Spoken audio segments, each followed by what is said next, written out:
All right, for the next part, again, if we go on to the next uh, row, this is period number 4. And in period number 4, we have calcium, potassium, calcium, gallium, germanium, arsenic, selenium, bromine, and krypton. But in between right here, this dotted line right here, we are missing some elements. Those elements that are in between are known as the transition metals. And as well, we're also missing both the lanthanide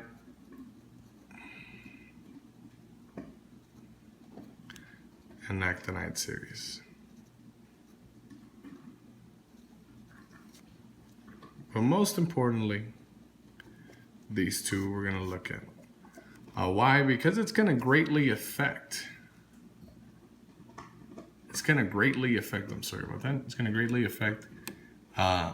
going to happen in between calcium and arsenic. Sorry, guys. So if you notice here, potassium has 19 electrons. For potassium to have 19 electrons, if you notice, again, we start filling in from the inside out. It has 2 electrons in the first shell, 8 electrons in the second shell, and wait, lo and behold, it has 8 electrons in the third shell only, not 18 how it once it said.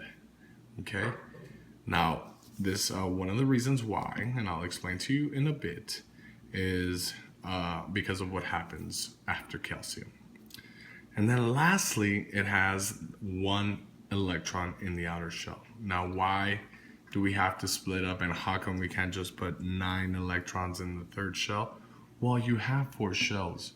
And in the outermost shell, because it's in group 1, right? It's in family 1, column 1.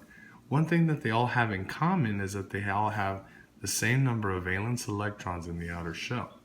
If you look at hydrogen 1, which is an exception because it's not part of these group other people down here, but it does coincide that it has 1 electron in the outer shell. If you look at lithium in the outermost ring, there's only 1 electron. If you look at sodium, 1 electron. Well, ladies and gentlemen, guess what? Potassium is also going to have 1 electron in the outer shell. Well, we're going to draw now the Bohr atom for calcium. Calcium has 20 electrons. Okay. Now again, we're going to represent our nucleus with a red dot. Okay, and then we're going to start our shells. How many shells do we need? We're in the 4th period, so guess what? We're going to need 4 rings.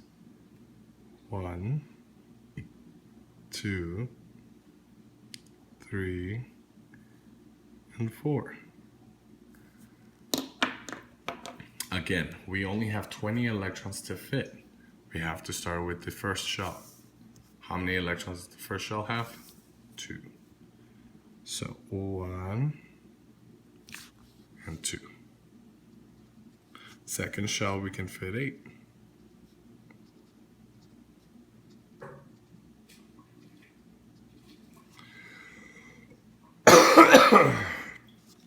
Now, because of that, we have 10 electrons left.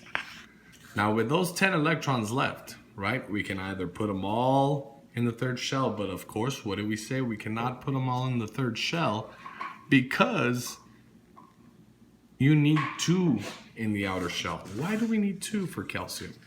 Well, ladies and gentlemen, if you notice right here, beryllium has how many in the outer shell? 1, 2.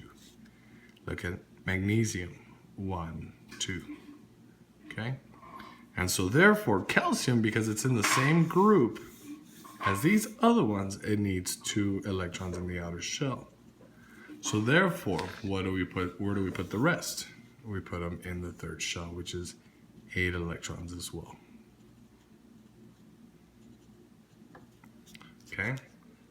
Now, look at here. All of a sudden, we jump all the way over to gallium, and I said, now remember, in between right here, there is something that we're missing that's called the transition metals.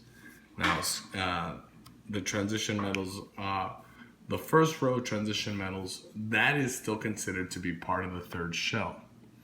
Because of that, now, that is why if you look at gallium here inside the third shell, you have 18 electrons. But in calcium, you don't. Well, why? Because once you go through that first row of transition metals, you have now the availability to add those electrons, those 18 electrons in the third shell. Okay? So that happens for gallium. But look at the only thing that happens for germanium as well as arsenic, selenium, bromine, bromine, and krypton. But I wanted to notice one thing with you all. Look at here in our other shell, we have 3 valence electrons here. 1, 2, 3 for aluminum. 1, 2, 3 for gallium. 4 valence electrons for carbon. 1, 2, 3, 4 for silicon. 1, 2, 3, 4 for germanium. So let's draw arsenic. Excuse me. Here we have, again, our nucleus. But first, we have to identify how many electrons does arsenic have. If you look at the atomic number, it has 33. How many rings do we need? Because it's in the fourth row, we need 4 rings. 1, 2, 3, well, that was kind of close, and 4.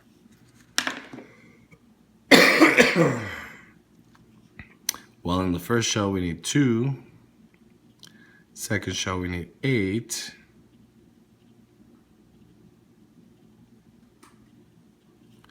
So now, if you notice there, you just have 10 electrons that you have used up.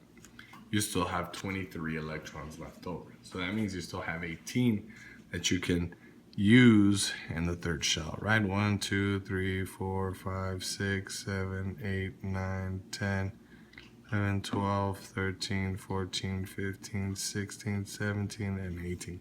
I had to cram them in there. And so we are left over with 5. So now we just plug them in right there. 1, 2, 3, 4, and 5. And if you notice, phosphorus also has 5 in the outer shell, as well as nitrogen. Okay? And so that's one thing that we notice with these, yeah? When you start answering the questions, you have to realize what they all have in common, as far as what do the rows have in common, yeah? And what do the columns have in common, yeah? What are the patterns that you notice? That's going to be one of the most important questions, okay?